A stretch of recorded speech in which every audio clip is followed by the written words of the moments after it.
요즘 월드컵이 한창이시지요? 그죠? 예, 우리 저기 축구를 좋아하시는 승원 형제는 잘 보고 있나요? 예, 좀 피곤해 보이시는 것 같아요. 지난 목요일에 무슨 경기가 있었습니까? 관심이 없는 분들도 있네요. 우루과이랑 우리나라가 경기를 했습니다. 다 보셨나요? 못 보신 분들이 있구나. 안 보신 건가?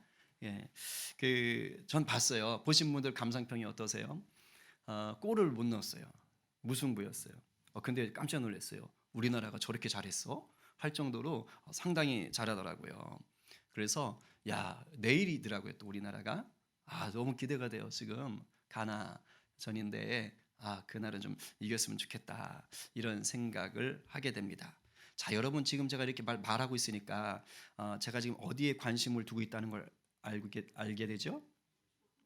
네, 월드컵 축구, 특히 어느 나라 경기, 우리나라 경기에 관심이 많다는 걸 알 수 있어요.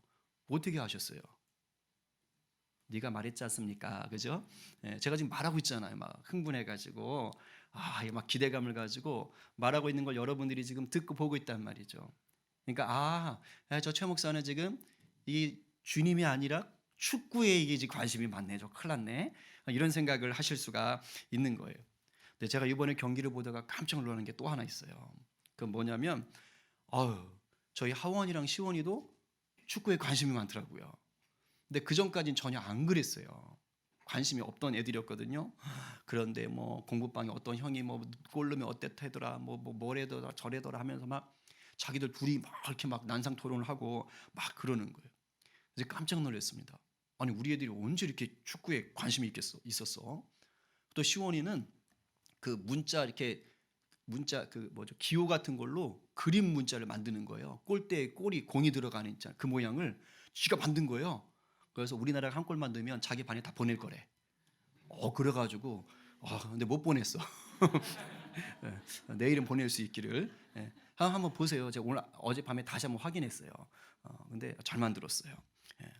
자, 여러분 누구나 그 어떤 것에 관심을 가지면 티가 납니까 안 납니까?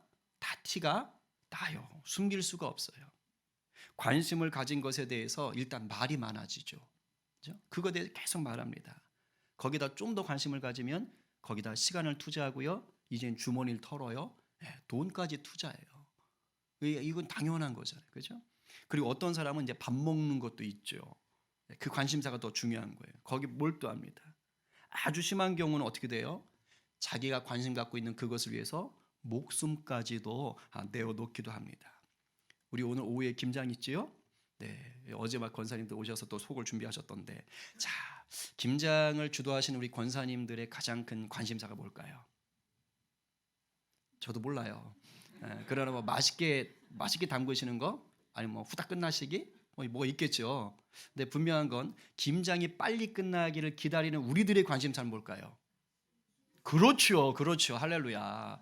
이따 저녁에 오늘 만든 김장김치로 싸서 먹는 수육 파티죠. 그죠? 예. 우리 그게 참 기대가 돼요. 관심사예요. 오늘 저녁에 맛있는 수육 파티에 참석하길 원하시는 분들은 이따 김장 권사님들 하실 때 옆에 탁 붙어서 도와주시기를 간절히 바랍니다. 아셨죠? 도와주셔야 돼요. 심부름 같은 거 하셔야 되니까 셀 모임 잘 끝내시고 그다음에 오늘 외식 배달 음식 잘 드시고 그리고 모든 인원이 성탄 준비할 사람들 그쪽 가시고 나머지 다 김장에 투입하시기 바랍니다. 자, 또 다른 관심사. 지금 월드컵에 참여하는 우리 선수들의 관심사는 뭐겠어요? 카타르 관광? 아니죠. 월드컵 축구죠. 국가대표 선수들은 그 오로지 월드컵 축구를 위해서 자기의 모든 것을 절제한 사람들이에요. 그리고 거기에 모든 것을 집중하는 사람들입니다.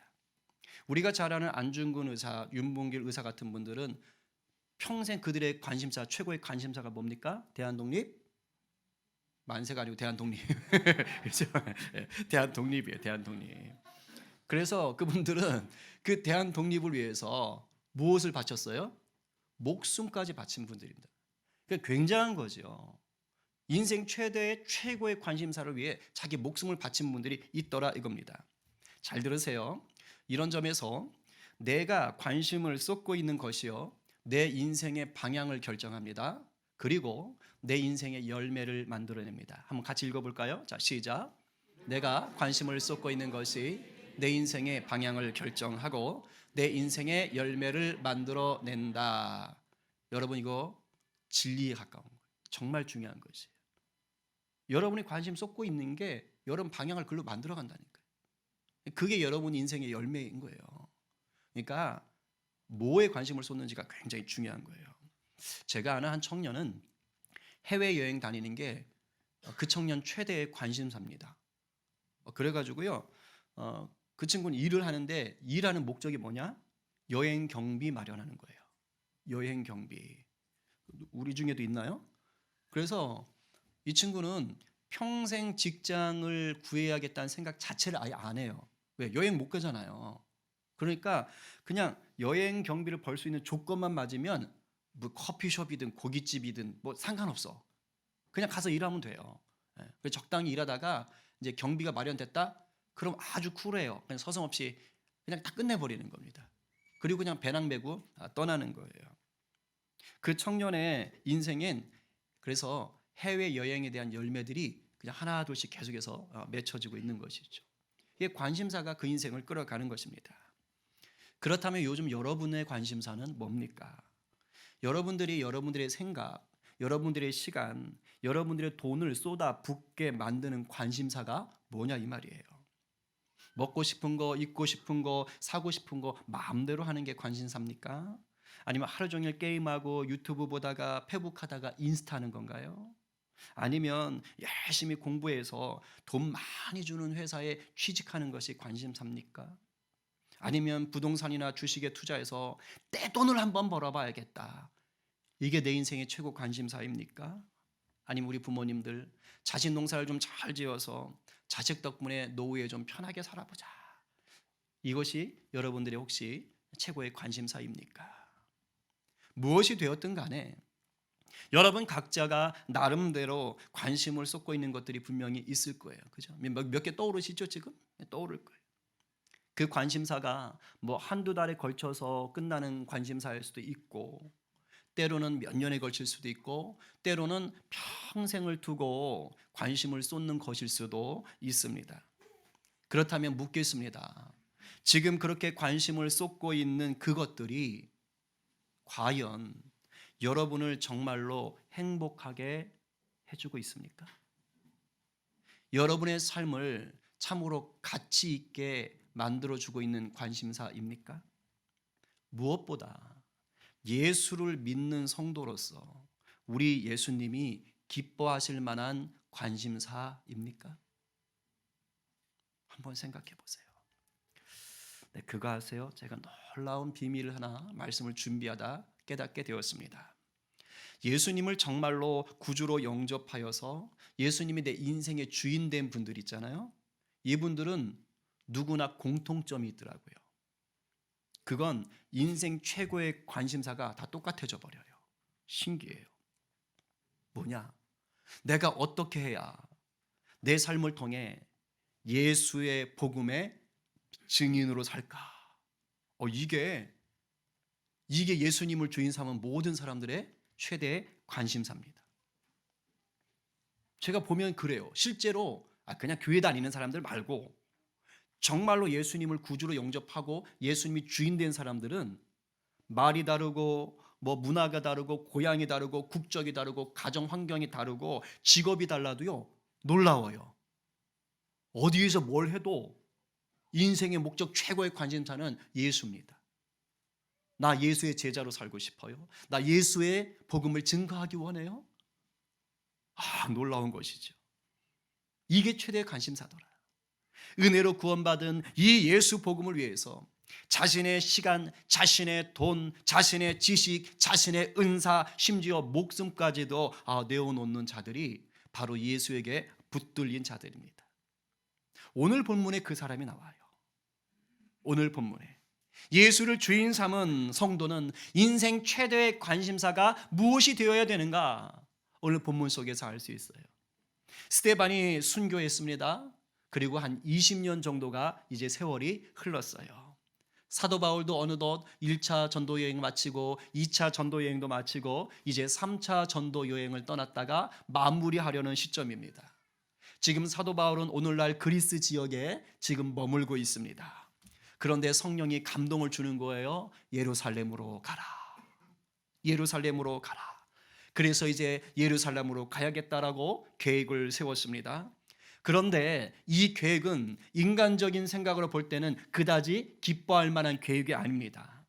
왜냐? 예루살렘에 가면 환영이나 축복을 받지 못합니다.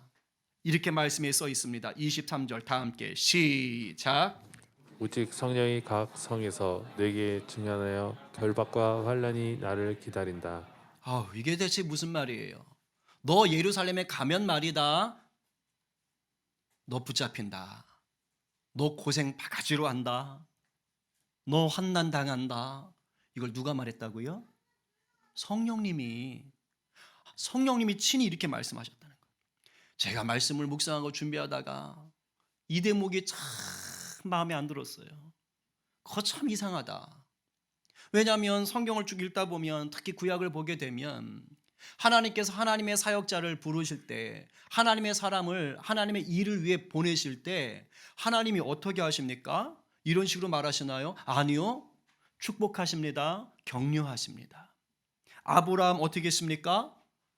너로 큰 민족을 이루게 하겠다. 네 이름을 창대케 하겠다. 심지어 네가 복이 될 것이다. 얼마나 대단합니까? 모세 뭐라 그래요? 부르니까 아이고 하나님이요, 지는 입이 뻣뻣하요, 둔해요, 말 못해요. 그런데 하나님이 걱정 마라. 내가 친히 할 말을 너에게 가르쳐 주겠다. 그래도 싫다 그러니까 네 형 아론을 붙여주겠다. 그래서 기어코 격려하셔서 보내잖아요. 여호수아에게는 어떻습니까? 그 위대한 지도자 모세가 죽고 이제 자기가 이걸 어떻게 감당해야 될지 막 덜덜덜 떨고 있는데, 가나안은 저 앞인데 내가 어찌 이 많은 인구를 끌고 갈고 하고 있는데, 두려워 말라 염려 말라 내가 너를 떠나지 않을 것이다 라고 보여주시는 거죠. 말씀하시잖아요. 강하고 담대하라. 굉장히 격려해 주시는 거예요. 예레미야 선지자는 어땠습니까? 아이고 하나님 저는 애예요, 애라서 말할 줄 몰라요. 그랬더니 하나님께서 뭐라 그래요? 걱정하지 마. 네 할 말을 내가 친히 넣어줄게, 알려줄게. 걱정 마라. 사사 중에 겁쟁이 쫄보가 있습니다. 누굽니까? 성은 기씨입니다. 기성용의 친척입니다. 누굽니까? 기드온이에요. 기드온은 겁쟁이 쫄보예요. 그런데 하나님 나타나셔서 뭐라 그래요? 큰 용사여, 큰 용사여. 겁쟁이 쫄보에게 나타나셔서 아니야 너는 큰 용사야 라고 하면서 그것도 의심하니까 하나님 여러 가지 표적을 보여주시면서 또 격려하시는 거예요. 놀랍잖아요. 저는 참 이 사람이 좀 미스테리하긴 한데요, 삼손, 하여튼 처음부터 끝까지 문제가 많은 사람이에요. 그런데도 하나님이 쓰실 때가 되니까 어떻게 해요? 하나님의 영을 강력하게 급속하게 급속 충전시켜 주셨다니까요. 하나님의 영이 강력히 임했다 그랬어요.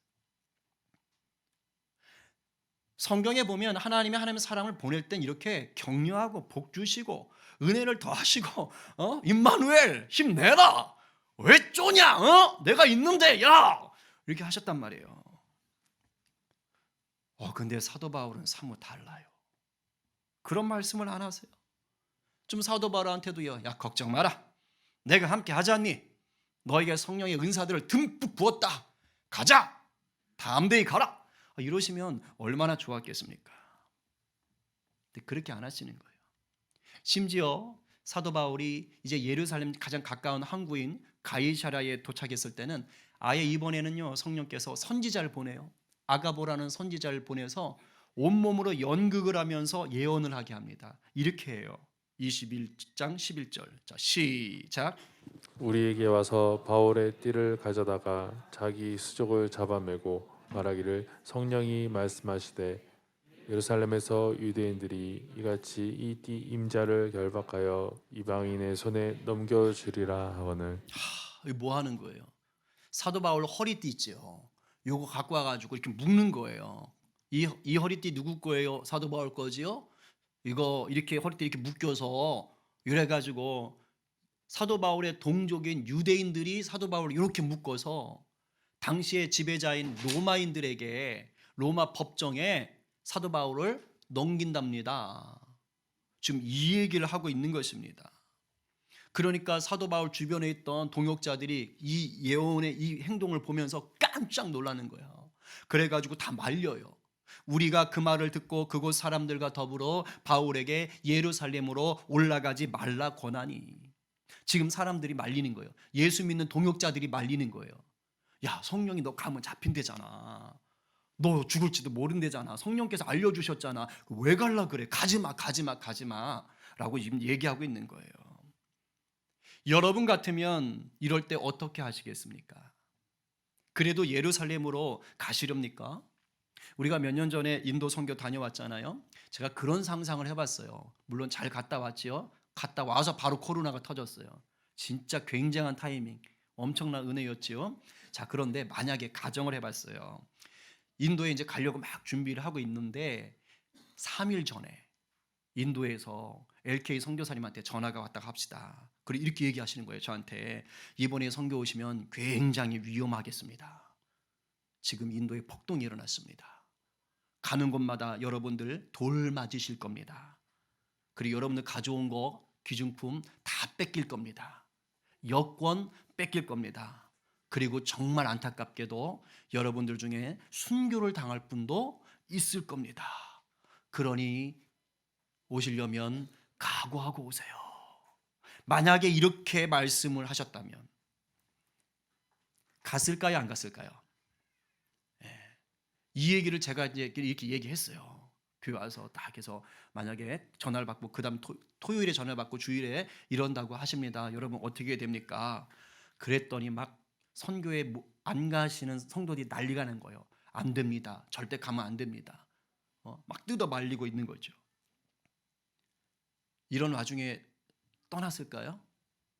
네, 그런 분들은 이제 사도 바울 같은 분이고 저는 안 갔을 것 같아요. 목사로서 책임감을 가지고 솔직하게 아유 그냥 다음 기회에 가야겠습니다. 이렇게 했을 것 같습니다. 너무 믿음 없는 소리를 했나요? 근데 목사로서 그렇게 했을 것 같아요. 왠지. 근데 사도 바울은 어떻게 했습니까? 이런 고백을 합니다. 두 분이에요. 먼저 24절 시작. 나의 달려갈 길과 주 예수께 받은 사명 곧 하나님의 은혜의 복음을 증언하는 일을 마치려 하면은 나의 생명조차 조금도 귀한 것으로 여기지 아니하노라. 이번 주 암송 구절이니까 열심히 외우세요. 그리고 믿음의 동역자들이 막 뜯어 말릴 때는 또 이렇게 얘기합니다. 자, 다 함께 시작. 여러분이 어찌하여 울어 내 마음을 상하게 하느냐. 나는 주 예수의 이름을 위하여 결박당할 뿐 아니라 예루살렘에서 죽을 것도 각오하였노라. 아멘. 예수를 위해, 예수 복음을 증거하는 것을 위해서라면 나 죽어도 좋다. 왜 말려? 성령이 죽으라고 한다는 거 나 각오했다니까. 말리지 마. 그러니까 동역자들이 주님 뜻대로 될 것입니다 하고 그냥 이제 놔두잖아요. 정말 대단하지요. 보통 사람들이 이렇게 하기 어렵습니다. 대체 이런 담대한 믿음의 선포가 어디서 나왔을까요? 그건요, 사도 바울의 관심사는 처음부터 끝까지 온통 누구에게 가 있었어요? 예수 그리스도. 모든 관심사는 예수 그리스도에게 가 있었기 때문이에요. 할렐루야. 그런데 사도 바울이 원래 처음부터 이런 사람이 아니었잖아요. 처음엔 오히려 예수님을 싫어했어요. 예수 믿는 자들을 대적했어요. 증오했어요. 거기다가 예수를 안 믿어도 떵떵거리며 어깨에 힘주고 살 수 있는 세상적으로 잘 나가던 사람이었어요. 학벌도 좋고 가문도 좋고 명예도 있고 나름 그 예수 필요 없이 살 수 있을 것 같은 사람이었단 말이죠. 그랬던 자가 예수님을 만났어요. 예수님의 놀라운 십자가 사랑을 깨닫고 구원을 알게 됐어요. 그 뒤로 그의 관심사가 완전히 바뀝니다. 예수님을 만나기 전에는 예수 믿는 사람들을 붙잡아서 감옥에다가 쳐넣는 게 그의 최대 관심사였다면, 예수님을 만나고 나니까 예수님을 위해, 복음을 위해 사는 것이 인생 최대의 관심사가 된 것입니다. 사도 바울의 너무도 아름다운 고백이 있어요. 이 고백이 저와 여러분의 평생의 고백되기를 바라며 한번 같이 읽겠습니다. 시작. 그러나 무엇이든지 내게 유익하던 것을 내가 그리스도를 위하여 다 해로 여길 뿐더러 또한 모든 것을 해로 여김은 내 주 그리스도 예수를 아는 지식이 가장 고상하기 때문이라. 내가 그를 위하여 모든 것을 잃어버리고 배설물로 여김은 그리스도를 얻고 그 안에서 발견되려 함이니. 아멘. 아멘. 누구라도 예수님을 인격적으로 만나면 전혀 다른 사람이 됩니다. 그러나 예수님을 만나지 못한 자는요, 평생을 그냥 이 세상 것들에게 관심을 쏟다가 지옥으로 가요. 하지만 예수님을 믿으면 주님의 영광을 위하여 복음의 증인으로 살면서 이 세상에서 천국을 누리다가 영원한 천국으로 가는 것입니다. 찬송가 405장 뭐지요? 나 같은 죄인 살리신. 1절만 한번 불러볼까요? 이것은 서양 민요에 가사를 붙인 거예요. 존 뉴턴이라는 사람이 붙인 가사인데 스토리가 있어요. 우리 한번 1절만 불러보고 어떻게 저런 가사가 나왔는지 들어봅시다. 나 같은 죄인 살리신 주 은혜 놀라와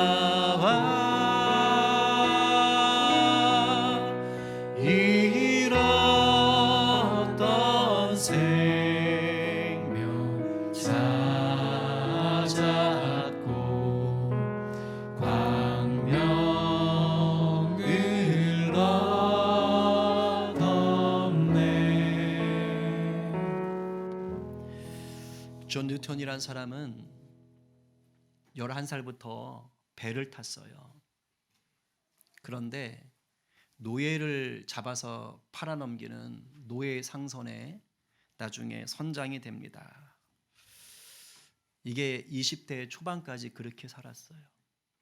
아프리카에서 흑인들을 노예로 붙잡아서 돈 받고 파는 거예요. 그러다가 배 안에서 우연히 예수님을 만나게 됩니다. 그리고 전혀 다른 사람이 돼요. 어떻게 됐을까요? 당장 이제 노예 팔던 거 때려칩니다. 그리고 목사가 됩니다. 그 뒤로는 이제는 노예의 인권을 위해서, 노예제도 폐지를 위해서 애쓰고 힘쓰는 사람이 됩니다. 영국의 노예제도 폐지의 문을 연 사람 존 윌버포스라는 정치인이 있지요. 그 정치인의 영적인 스승이 바로 이 존 뉴턴 목사님이에요. 한때 인생 최대의 관심사가 노예를 팔아 많은 돈을 버는 게 그의 관심사였어요. 그런데 예수를 만나니까 정반대가 된 거예요. 노예들을 사람의 눈, 돈의 눈, 만모의 눈으로 본 것이 아니라 예수님의 눈으로 보기 시작했어요. 그들을 향한 예수님의 마음을 알게 된 거예요. 예수님을 만나고 나니까 사람은 피부색과 상관없이 모두가 존귀한 자이구나. 그들에게도 자유가 필요한 것이구나. 이것을 알게 된 겁니다. 인생의 관심사가 바뀌는 거예요. 노예가 관심이 아니라 예수가 관심사가 된 것입니다. 이렇게 관심사가 바뀌니까 인생의 방향이 바뀌고, 인생의 방향이 바뀌니까 열매가 달라지는 것이에요. 여러분, 누구나 이 땅에서 딱 한 번 살다가 죽음을 맞이합니다. 그 다음에는 반드시 주님의 심판이 있습니다. 그리고 그 심판을 통해서 천국과 지옥이 갈라지는 거예요. 그런데 잘 들으세요. 우리 주님은 우리가 이 세상에서 어떻게 살았는지를 보시고 심판하시는 거예요. 우리가 이 땅에서 어떻게 살았는지를 보시고 우리 주님이 심판하신다고요. 판결을 내리신다고 이 말입니다. 이 땅에서 예수를 믿고 복음의 증인이 되는 것이 관심사였던 자는 바로 그 최후 심판에서 영생을 판결로 받는 것이고, 이 땅에서 죽을 때까지 예수님을 구주로 영접하지 못한 채로 이 세상 것에만 관심을 쏟던 자는 최후 심판 자리에서 지옥으로 판결문이 떨어지는 것입니다. 그러니 최후 심판 날이 중요한 것입니까? 이 땅의 삶이 중요한 것입니까? 이 땅의 삶이 중요한 것이에요. 이 세상에서 어떤 사람으로 사시는 가가 정말로 중요한 것입니다. 그래서 오늘 우리는 정말로 행복하고 가치 있는 인생이 무엇인지 정확하게 아셔야 돼요. 여러분, 정말로 행복하고 가치 있는 인생이 무엇입니까? 고난이나 핍박이 전혀 없는 인생입니까? 건강하고 물질적으로 안정을 누리고 문화적인 혜택을 마음껏 보며 만끽하며 사는 게 진정 행복과 가치 있는 것일까요? 세상 성공을 좀 누리면서 그저 나의 만족과 유익을 위해서 적당히 선행을 베푸는 것, 그게 진짜 행복이고 가치 있는 일일까요? 죄송하지만 아닙니다. 이런 것이 인생의 참 행복과 가치가 아니라고요. 예수를 믿어서 영의 눈이 열리면 인생의 참된 가치와 행복이 어디에 있는지를 알게 됩니다. 그것은 설령 인생의 고난이나 핍박이 있어도 예수의 복음의 증인이 되어 생명을 살리는 자로 사는 것이에요. 믿으시면 아멘. 아멘. 어떤 일을 하든, 가정 형편이 어떠하든, 나의 건강 상태가 어떠하든 상관없습니다. 예수님을 주인 삼고 복음을 살아내는 것에 나의 관심을 쏟으면 내 주님께서, 나의 주인 되신 주님께서 우리의 삶을 도우시고 선하게 인도하시는 줄로 믿으시기 바랍니다. 아멘. 그래서 가난도 고난도 질병도 세상의 조롱도 핍박도 심지어 순교도 우리 주님께서는 영광으로 바꾸어 주십니다. 순교자 주기철 목사님 다 아시지요? 일제가 신사참배를 강요할 때 우상숭배라고 해서 거부했어요. 그래서 그때 당시 교단 총회에서 일제참배를 거부했다고 목사를 면직시켰습니다. 참 가슴 아픈 역사지요. 그리고 여러 차례 이제 감옥에 투옥됩니다. 주기철 목사님이 설교 강대상에서 설교하지 못한 유고 작품인 유고가 된 최후의 유언 설교가 있습니다. 유언 설교. 제목이 5가지 종목, 5종목 나의 기원, 나의 소원 이런 거지요. 이런 제목으로 남아 있는데 마지막 유언과 같은 설교예요. 그 설교문 중에 이런 구절이 있습니다. 그리스도의 사람은 살아도 그리스도인답게 살고 죽어도 그리스도인답게 죽어야 합니다. 죽음이 무서워 예수를 저버리지 마시오. 불과 꽃과 같이 시들어 떨어지는 목숨을 아끼다가 지옥에 떨어지면 아니 두렵습니까? 한 번 죽어 영원한 천국의 복락이 아니 즐겁습니까? 나는 내 주님밖에 다른 신 앞에서 무릎을 꿇고는 살 수 없습니다. 더럽게 사는 것보다 차라리 죽고 또 죽어 주님 향한 정절을 지키려 합니다. 주님을 따라, 나의 주님을 따라서 죽는 죽음은 나의 기원입니다. 주님을 따르는 죽음은 나의 간절한 소원입니다. 나에게는 일사각오가 있을 뿐입니다. 딱 한 번 죽을 각오인데 예수를 위해서 죽는다 이 말이에요. 이게 일사각오 설교라는 겁니다. 이제 정리합니다. 순교를 각오한 사도 바울, 순교자 주기철 목사님의 유언 설교, 여러분 어떻습니까?